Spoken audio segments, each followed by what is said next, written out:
Alright, so while I'm still motivated, sorry for the lighting. I just got out of a meeting right now.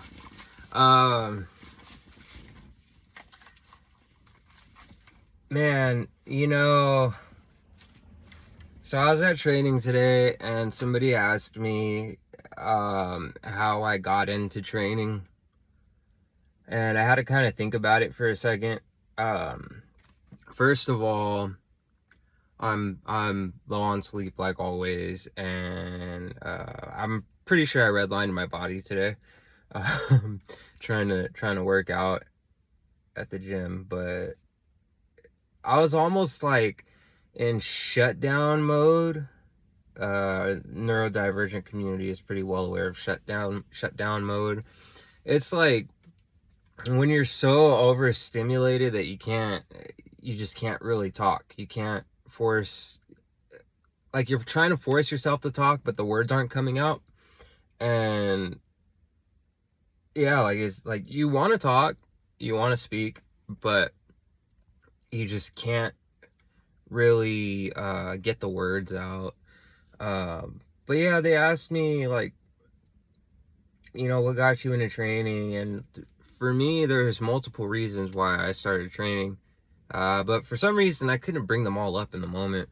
And I think partially also because I was a little emotional when the question had been asked.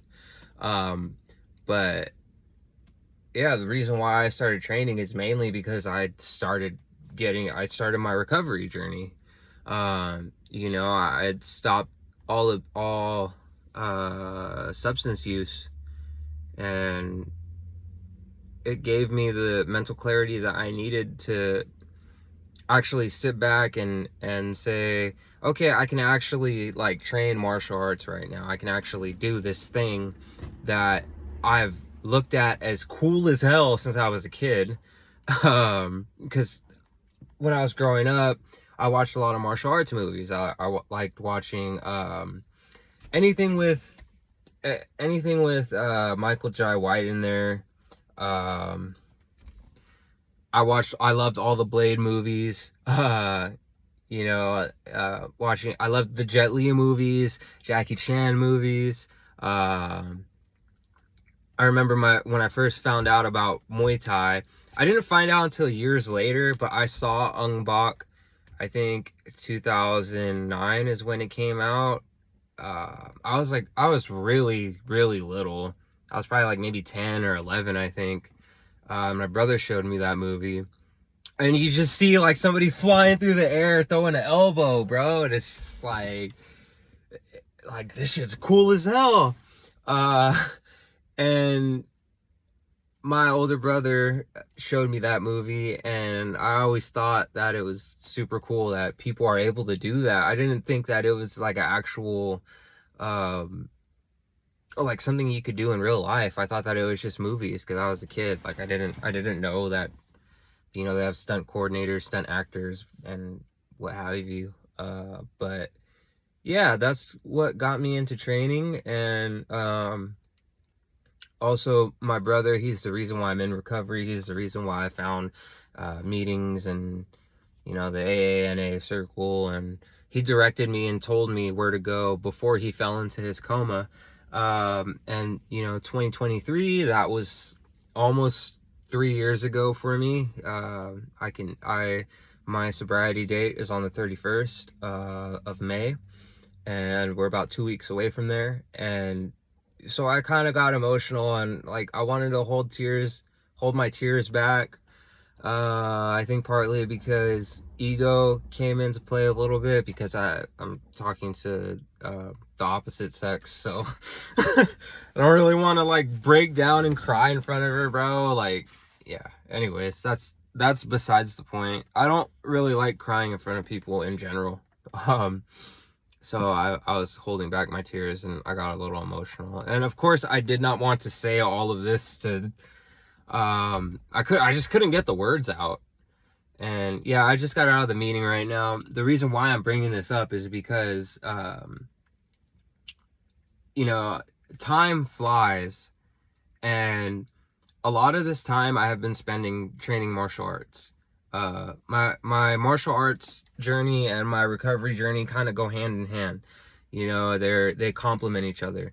And one thing that I'm proud to say is that this is like one of the most consistent things that I've done in my entire life, like continuously, besides using substances.